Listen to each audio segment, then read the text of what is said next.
Bueno, en esta mañana vamos a meditar, como he puesto ahí de título, buscando estabilidad. Y bueno, estaba pensando que hay muchas cosas que nos encontramos en la vida, que vivimos día a día, que son un poco agobiantes. Pensaba en varios ejemplos. Uno es personas que no tienen, por ejemplo, un trabajo muy estable, nunca mejor dicho, ¿no? Quizás porque no tienen un contrato fijo todavía y entonces siempre están tambaleándose, no saben muy bien si van a seguir ahí, si no, están intentando buscar algo mejor. O hay personas que trabajan por horas, por ejemplo, o por temporadas, como ahora en Navidad. Entonces no gozan esa estabilidad que quisieran en su vida, económicamente hablando, claro, o laboralmente hablando. Luego también hay personas cuyas vidas no sabemos muy bien si por sus propias decisiones o por las circunstancias o por una mezcla de ambas cosas, pues tienen una vida un poco desastrosa, caótica. Hoy están aquí, mañana están allí, hoy hacen esto, mañana lo otro, luego de repente su vida mejora y dices, anda, qué bien. A los pocos meses vuelves a verles caer en lo mismo en lo que se supone que habían conseguido salir el otro día. Y son personas que juzgamos, en el buen sentido de la palabra, como personas con vidas inestables. Quizás más de uno de nosotros conocemos personas así. Y por poner un último ejemplo, así de nuestro día a día, pensaba en los que tienen mala suerte en el amor, ¿no? Hay personas que tienen pareja cada poco tiempo, van estrenando parejas cada poco tiempo. Y curiosamente siempre le salen todas las relaciones mal. Y curiosamente siempre es culpa de la otra persona. Y bueno, sea como sea, no consiguen tener una estabilidad, en este caso, en su vida amorosa, ¿no? En su vida sentimental, en su vida de relación. Claro, cuando examinamos nuestra vida como creyentes, como cristianos, yo he puesto ejemplos muy del día a día, ¿no? Del trabajo, de la vida, del amor. Pero cuando nos examinamos a nosotros mismos como creyentes, en lo que respecta a la vida espiritual, pues también deseamos ser estables, deseamos tener estabilidad, deseamos tener firmeza y no estar yendo de acá para allá todo el tiempo, sino asentarnos para crecer, asentarnos para fortalecernos. Y es un poco lo que vamos a hablar en esta mañana, un poco lo que Pablo, según vamos a leer ahora en nuestro texto, parece que nos quiere enfocar en ello, ¿no? Y como ya tenemos por ahí abiertos todos la Biblia, seguimos leyendo desde el versículo 8 del capítulo 1, que fue donde nos quedamos la última vez, y dice así, primeramente, doy gracias a mi Dios mediante Jesucristo con respecto a todos vosotros, de que vuestra fe se divulga por todo el mundo, porque testigo me es Dios, a quien sirvo en mi espíritu en el Evangelio de su Hijo, de que sin cesar hago mención de vosotros siempre en mis oraciones, rogando que de alguna manera tenga al fin, por la voluntad de Dios, un próspero viaje para ir a vosotros. Porque deseo veros para comunicaros algún don espiritual a fin de que seáis confirmados. Esto es, para ser mutuamente confortados por la fe que nos es común a vosotros y a mí. Pero no quiero, hermanos, que ignoréis que muchas veces me he propuesto ir a vosotros, pero hasta ahora he sido estorbado, para tener también entre vosotros algún fruto, como entre los demás gentiles. A griegos y a no griegos, a sabios y a no sabios, soy deudor. Así que, en cuanto a mí, pronto estoy a anunciaros el Evangelio también a vosotros que estáis en Roma. Vamos a leer en esta mañana hasta ese versículo en concreto, hasta el 15. Y lo primero que quería meditar con vosotros en esta mañana, que lo dejo ya por ahí por la pantalla, es acerca de la fragilidad de nuestra voluntad. ¿Por qué? Porque yo pienso que uno de los que suele ser nuestros mayores errores, a mi juicio, cuando hablamos de esto de tener una vida estable y firme y todo eso, ¿no?, es creer que depende exclusivamente de nuestra disciplina, de nuestro esfuerzo, de nuestra capacidad, de nuestra planificación personal. Si consigo ciertas cosas, mi vida será estable. Yo la verdad es que me he encontrado con personas que son el vivo ejemplo de que da igual lo que planifiques, da igual lo que te disciplines, que al final la estabilidad no tiene mucho que ver con eso, ¿no? Ayuda, sí, pero no necesariamente tiene que ver con eso. Y esto sucede también, como digo, no solo con otras personas que he conocido, sino incluso yo puedo hablar de mi propia vida, ¿no? Y probablemente vosotros podéis hablar de vuestra propia vida, de que somos muy inestables en general, de que nos cuesta, pues, enfocarnos en todo en general, ya no solo en la vida espiritual, ¿no?, sino en todo. Hoy dices una cosa, dices a partir de mañana empiezo, y luego mañana pues te duermes hasta tarde, yo qué sé, y no te salió la cosa. Entonces un poco de inestabilidad, ¿verdad? Y el problema es que a veces, cuando nosotros estamos en la postura de la persona que aconseja a aquel que tiene una vida inestable, le damos consejos de estos. O sea, no, pues mira, haz esto, planifica esto, esfuérzate más en aquello, y a lo mejor esa persona ya está intentando con todas sus fuerzas todo lo que puede, pero es que su vida está tan desastrosa que no puede hacer otra cosa. Entonces, yo pienso que nuestro problema es ese, muchas veces, ¿no? Pero yo creo que no hacemos bien si olvidamos que nuestra voluntad no deja de ser otra de esas tantas cosas que está afectada por el pecado, pues desde que nuestros primeros padres allá en el Edén, Adán y Eva, cayeron en desobediencia a Dios. Nuestra propia voluntad también está afectada, ¿no? Nuestra voluntad no está limpia y pura como nos gustaría. Es decir, nuestros deseos, nuestras intenciones, pues están manchadas igual que está manchado cualquier otra cosa en nuestra vida, ¿no? Pero no solo eso, claro, sino que el Señor, cuando nos creó, no nos dio una voluntad tan arrolladora como que pudiéramos hacer lo que nos diera la gana. Claro, sí nos dio una voluntad y libre, pero no para hacer todo lo que quisiéramos sin miramientos. De hecho, Él puso ciertos límites, ¿verdad? En concreto, en aquel entonces, cuando leemos los primeros capítulos, vemos que ya hay un límite impuesto a la voluntad del ser humano. No puedes comer de aquí, por ejemplo, ¿no? Eso ya era una manera de acotar la voluntad. Entonces, si ni siquiera en la creación, cuando todavía no había pecado, la voluntad del hombre no era hacer todo lo que le diera la gana, tú imagínate cómo será ahora que nuestra voluntad pues está tan manchada, tan opacada por cosas que, bueno, a la vista está en la experiencia que no conseguimos hacer todo lo que nos proponemos.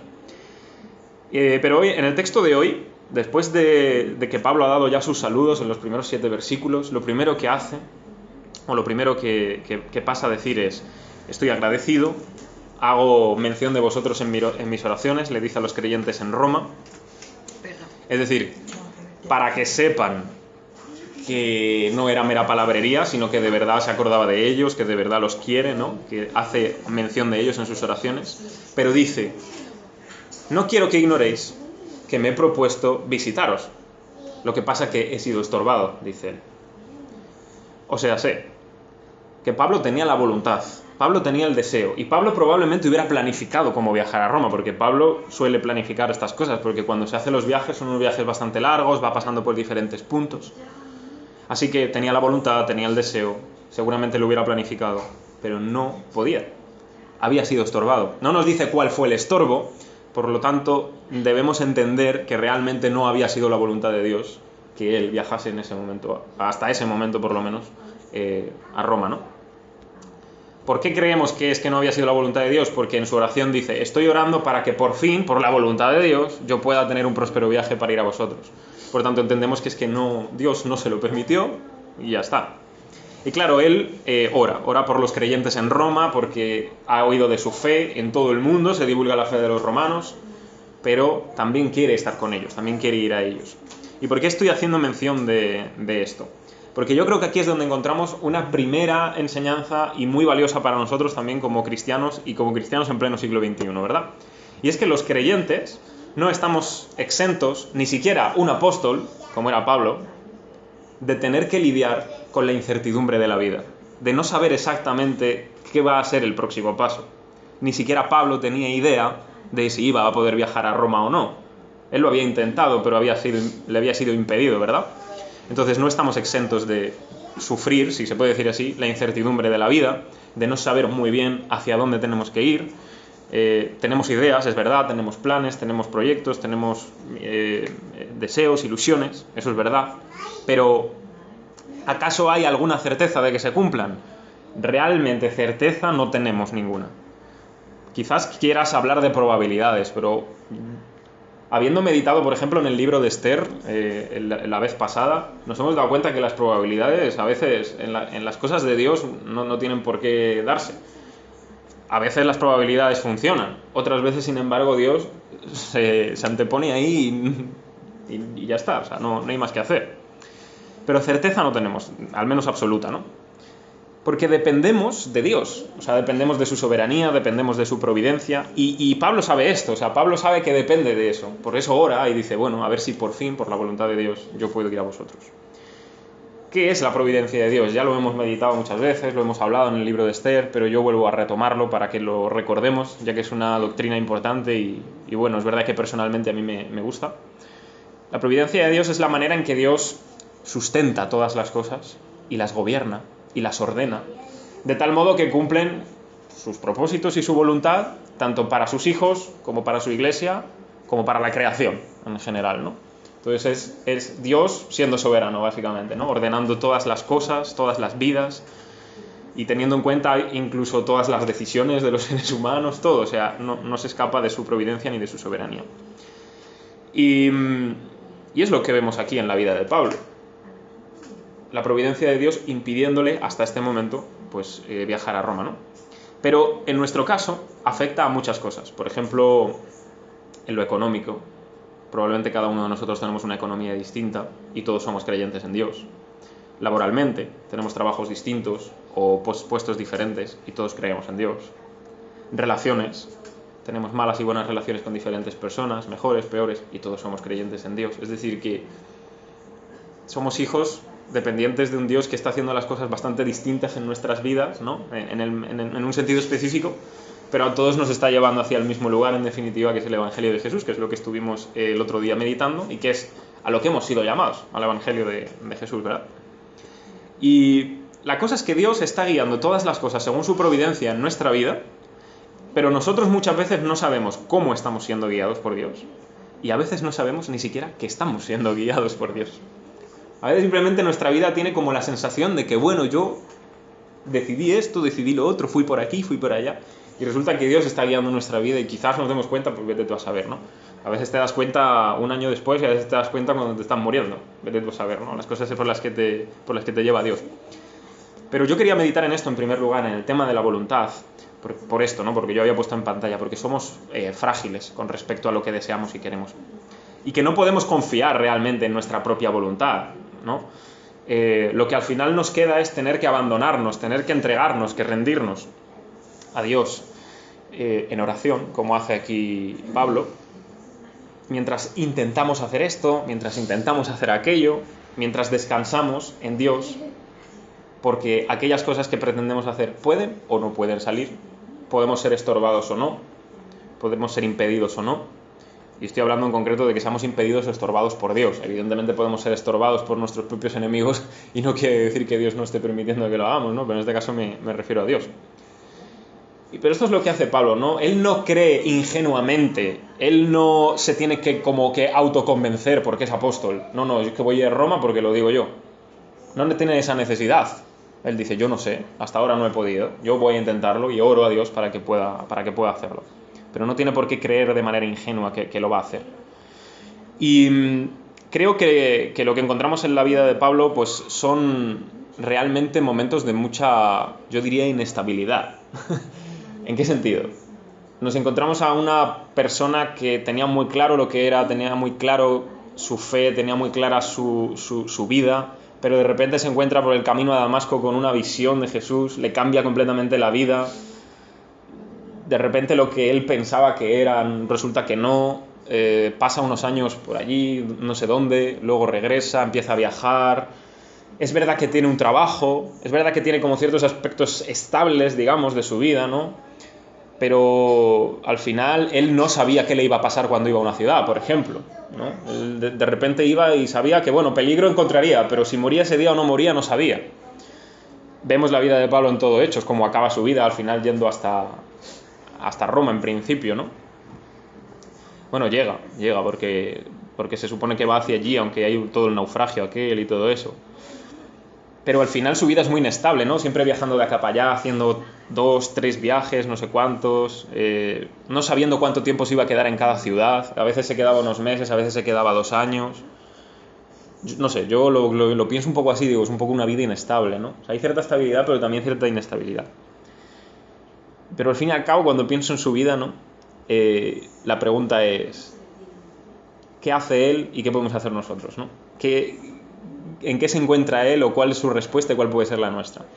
Pienso que al final es esto.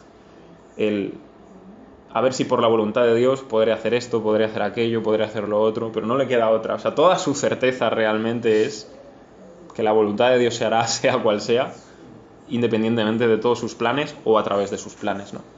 Y yo quería meditar en esto, de la fragilidad de la voluntad, o meterme un poco más aquí de lleno, porque estaba hablando de que cuando queremos buscar estabilidad y afirmarnos y crecer y progresar, todo eso, la voluntad no es algo en lo que podamos confiar, ¿no? Sino más bien en el Señor. Y de hecho esto es lo que nos lleva al segundo punto. El apóstol no está orando simplemente porque quiere hacer un buen viaje, o sea, porque quiere pasar unas vacaciones en el Mediterráneo, ¿no? Él está orando porque quiere ir a visitar a los creyentes en Roma y porque en concreto a los creyentes en Roma quiere darles algo, quiere comunicarles, dice, algún don espiritual, quiero que seamos confortados mutuamente, ahora lo explicamos un poco más, ¿no? Y cuando él les está contando esto acerca de que, bueno, pues les quiere afirmar, les quiere confirmar, podríamos confundirnos, ¿no? Porque él dice, os quiero comunicar un don espiritual. Claro, esto de un don espiritual, ¿qué significa?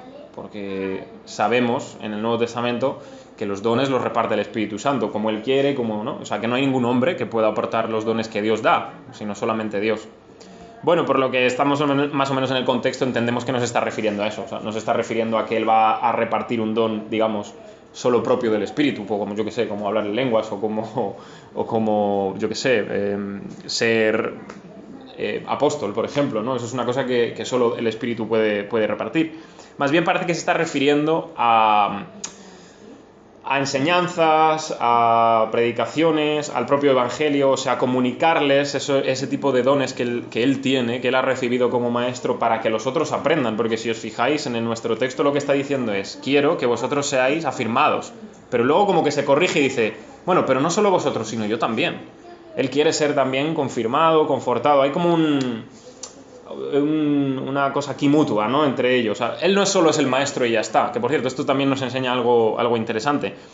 Claro, hay maestros en la iglesia, no todo el mundo son maestros, eso es verdad, pero el maestro no lo sabe todo, igual que el pastor no lo sabe todo, el predicador no sabe todo, ¿verdad?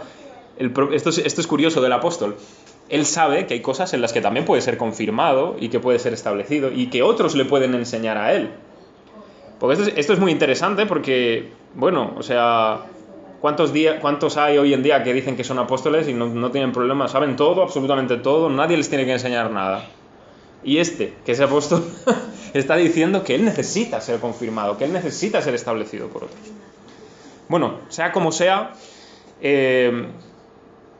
esto es algo que nos debe hacer meditar a nosotros, porque bueno, aquí somos personas de muy diferentes contextos y años en el Evangelio, ¿no? Entonces hay quienes llevéis más tiempo, otros que llevamos menos, y los que llevan más no pueden decir, bueno, ya no hay nada que me puedas explicar, me lo sé. Esto no es como un libro para estudiar las oposiciones, no es ya me lo sé. O sea, el tema del Evangelio no funciona así.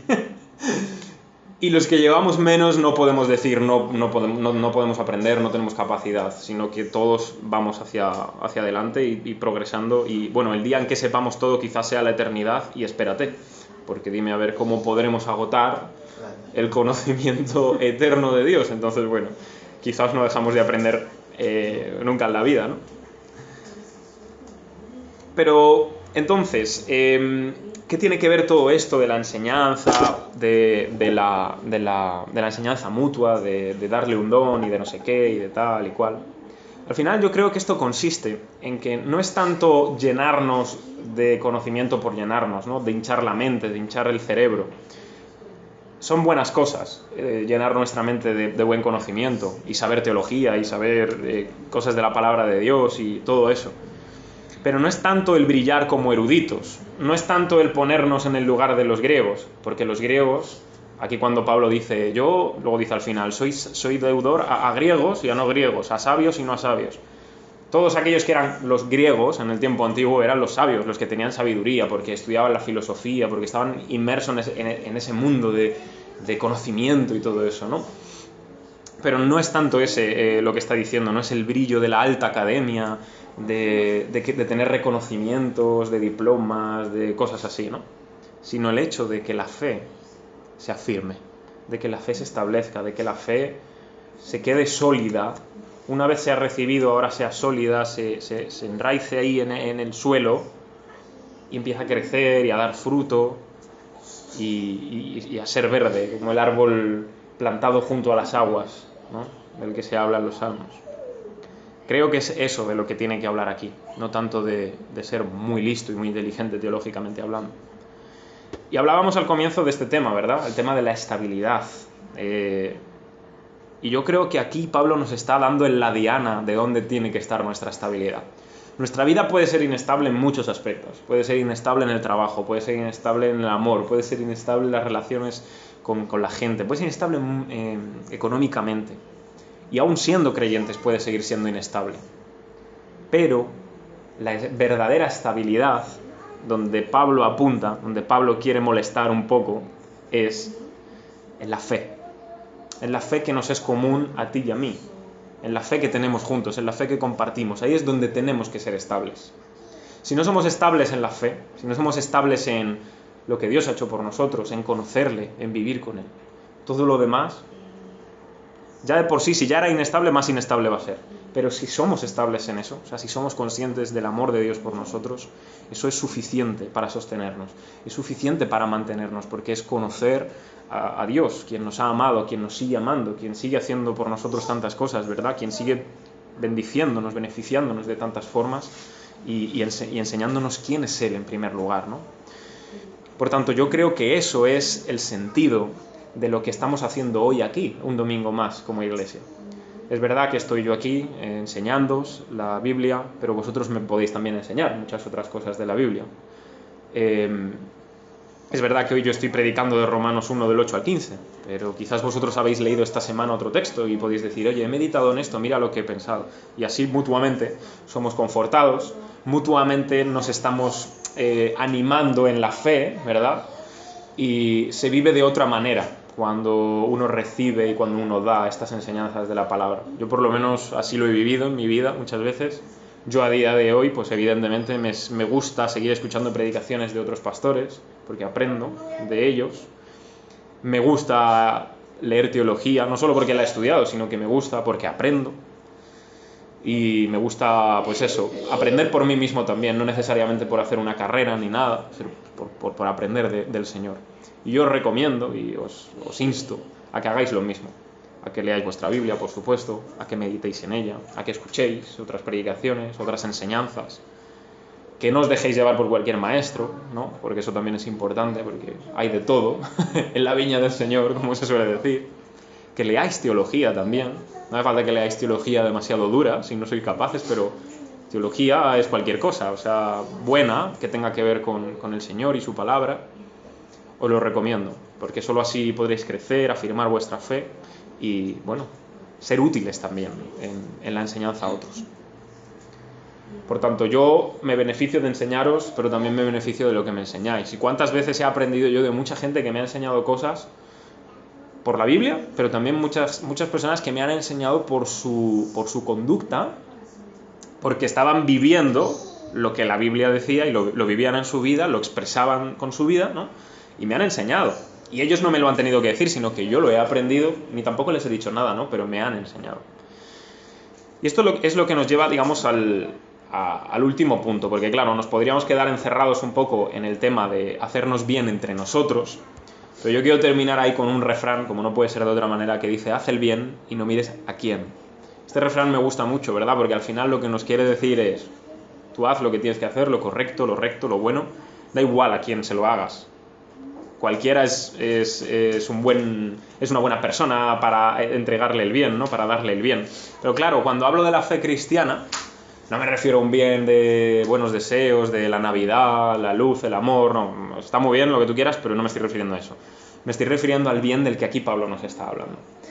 Porque él termina diciendo, a sabios y no a sabios, a griegos y no a griegos, soy deudor. ¿De qué? Lo dice el último versículo. Yo también quiero ir a vosotros para anunciaros el Evangelio. Eso es lo que está diciendo Pablo, o ese es el bien al que él se está refiriendo, ¿no? El Evangelio se tiene que predicar a cualquiera. No hay una excepción, no hay ninguna acepción. Es verdad que nos vamos a encontrar con gente que no va a creer y con gente que sí. Eso no quiere decir que nosotros no prediquemos el Evangelio. No hay una diferencia en nada, ni en raza, ni en nacionalidad, ni en el sexo, ni en la posición en la vida. No hay ninguna diferencia realmente para que nosotros prediquemos el Evangelio. No hay nadie que esté tan sumamente perdido como para que no pueda salvarle el Evangelio. Si creemos y confiamos en el poder del Evangelio de Dios, que precisamente es lo que Pablo va a decir después, que no lo vamos a ver hoy, entonces nadie está perdido realmente a 100%. Incluso las personas peores que nosotros pensamos pueden llegar a convertirse. Bueno, mirad a Pablo mismo, él como apóstol y todo lo que hacía, ¿verdad? ¿Y quién le esperaba convertido? Y esto lo entendió muy bien Pablo y lo debemos entender bien nosotros, ¿no? Él lo que quería es obtener fruto de los creyentes en Roma, pero no en un sentido egoísta, no para él, sino fruto en el sentido bíblico, es decir, en primer lugar la conversión, eso ya es un fruto, y en segundo lugar también carácter de una vida nueva, renovada en el Evangelio de Jesús, eso también es fruto. Bueno, eso es lo que también nosotros queremos y deseamos desde nuestra fe, fruto en ambos sentidos. Queremos fruto nosotros mismos, queremos dar una vida digna, digamos, del Señor, vivir como corresponde, pero también queremos obtener el fruto de los que están fuera, que crean en el Evangelio y que también vivan una vida agradable a Dios. Y sean griegos o no griegos, sabios o insensatos. De hecho, bueno, aquí dice en realidad en el griego, lo estaba mirando el otro día, dice griegos y bárbaros, es decir, eran los que estaban fuera del imperio, o sea, los que estaban fuera de lo que eran los griegos, es decir, los necios, los insensatos, los extranjeros, los que no valían pana, los que estaban fuera de la sociedad, digamos. Esos también eran a los que él se quiere dirigir. Y por eso, ¿no? Porque les quiere predicar el Evangelio. Y eso para mí es el énfasis en el que yo quiero retomar una vez más en esta mañana. Os hago la siguiente pregunta y la vamos a responder. ¿Por qué Pablo les quiere predicar el Evangelio a unos creyentes? Porque Pablo se está dirigiendo a una iglesia. Porque son los creyentes, los cristianos que están en Roma. Y él dice, voy a ir allí a predicaros el Evangelio. A ver, se pueden decir muchas cosas. O Pablo no se fía de lo que les han enseñado, que no creo, porque si no, no diría, por todo el mundo se divulga vuestra fe y doy gracias a Dios en mis oraciones. Sería raro, ¿verdad?, que su fe sea una fe extraña y esté diciendo eso. A mi juicio, y es una cosa que repito constantemente todos los días, es porque los creyentes también necesitamos el Evangelio todos los días. Porque esto, vuelvo a repetirlo, no es un libro para unas oposiciones, no es ya me lo sé. Esto no es una cosa para saberse solamente, esto es una cosa para vivirlo, para experimentarlo, para tenerlo constantemente en nuestra vida y en nuestro corazón, lo que Jesús ha hecho por nosotros. No es una teoría solamente, no es una explicación solamente, es una vida. Y si nosotros no estamos cada día retomando esa vida o retomando esa enseñanza de que Jesús ha venido a este mundo para morir por nosotros, nos olvidamos. Y créeme que nos olvidamos en la práctica. Sí, en la mente seguimos diciendo Jesús murió por mí, sí, pero en la práctica nos olvidamos, para bien y para mal, en todos los sentidos, ¿no? Es por eso que no podemos ser tan necios como para pensar que algún día vamos a venir a la iglesia y Jesús no va a predicar el Evangelio. Pues no. Mientras yo predique, yo predicaré el Evangelio. Voy a predicar muchas cosas, pero siempre voy a tocar el Evangelio. Y quizás no deberíamos ser tampoco ninguno de nosotros tan necios como para no estar predicando el Evangelio, viviendo el Evangelio todos los días. Dejar un poco ya esa enseñanza de temáticas y ya está, porque las temáticas están bien, pero si no predico el Evangelio, de mí de qué me importa lo que dice la Biblia de la familia y del dinero. A mí eso me da igual si no me predicas el Evangelio, porque el Evangelio le da sentido a todo lo demás, a la familia, al dinero, a lo que tú quieras. Y más aún, hay creyentes que toda su vida viven en una familia disfuncional y su familia nunca va a ser la familia ideal, pero el Evangelio les da la esperanza, el Evangelio los sostiene. Gente que va a vivir toda su vida sufriendo económicamente y a lo mejor nunca van a tener tanta bendición económica, pero el Evangelio los sostiene. A eso es a lo que me refiero, ¿verdad? Así que todos los domingos necesitamos el Evangelio. No solo todos los domingos, mañana lunes necesitamos el Evangelio. Y de aquí hasta que nos vamos a ver el domingo en la iglesia de Sanse, necesitamos el Evangelio. Necesitamos que se nos predique. Ahora, claro, evidentemente también los de fuera necesitan el Evangelio y necesitamos que ellos también den fruto. Pero concretamente ahora, de alguna manera, que se acerca Navidad, que ya estamos a las puertas, ¿no?, de Navidad propiamente, no podemos dejar de recordar y de atesorar que nuestra fe tiene sentido porque Dios envió a su Hijo al mundo para vivir una vida por nosotros y para morir por nosotros.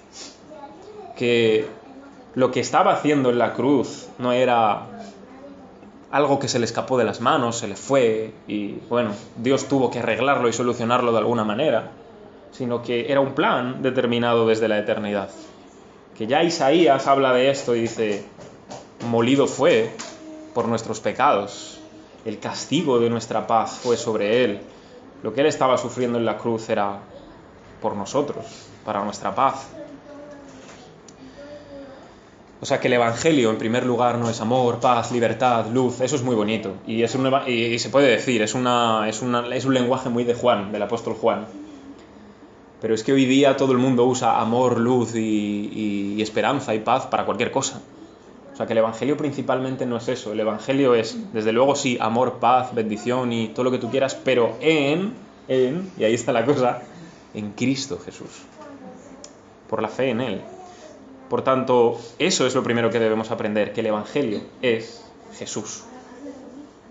En segundo lugar, que tenemos que tener en cuenta que cuando hablamos de edificarnos, de afirmarnos, de establecernos, no es de afirmarnos y establecernos en vete tú a saber qué, sino en Jesucristo, en su Evangelio, en sus buenas noticias. Es en eso en lo que tenemos que creer, tenemos que construir nuestra vida sobre eso. Y en tercer y último lugar, tenemos que predicar el Evangelio a los creyentes y a los que no lo son, a los sabios y a los que son necios, a los griegos y a los bárbaros, a todos, sin ninguna excepción, porque nosotros no sabemos nunca quiénes son aquellos escogidos de Dios que van a responder, que van a arrepentirse realmente y van a creer. Que nuestra experiencia suele ser que predicamos el Evangelio y nadie cree. Que nuestra experiencia es que predicamos el Evangelio y es como si entrara por un oído y saliese por el otro. A ti eso ni te va ni te viene. Tú haces lo que tú tienes que hacer. Predicar el Evangelio. La respuesta que la persona dé es su responsabilidad entre él y Dios, no la tuya. Y creo que a veces nos hemos centrado tanto en querer conseguir ese fruto por nuestra propia disciplina, que hemos perdido tantas oportunidades, tantas personas que han pasado por nuestro lado porque nos obcecamos en esa persona y esa persona le hemos predicado ya el Evangelio y no responde. Bueno, pues nada, habrá que irse a otro. Quizás habrá que recuperar la visión de la parábola del sembrador, que salió a sembrar. Y el sembrador no dijo aquí y aquí. Tiró la semilla por ahí y la que creció, creció y la que no, no. Yo creo que debemos recuperar eso, ¿verdad? Con respecto a la predicación. Y en definitiva, solo seremos capaces de esto y de muchas otras cosas más cuando nuestra vida sea estable y firme en Jesús y en su Evangelio. Creo que esto es a lo que nos llama hoy el apóstol Pablo, lo que nos llama la palabra de Dios hoy, ¿verdad? Es lo que Dios quiere para nosotros, que seamos firmes y estables en Jesús, no en nada más. Si ponéis vuestra firmeza y vuestra estabilidad en otra cosa que no sea en Jesús, el día que eso se caiga, vuestra vida se caerá con eso y no habrá estabilidad. Pero Jesús no se puede caer. Jesús no puede ser destruido. Él es nuestra roca y nuestra salvación, por tanto Él es firme, ¿no? Para siempre. La fe que tenemos en Él es el ancla firme, como dice Hebreos. Por tanto, esto es lo que nos llama el Señor. Es mi oración por vosotros y mi deseo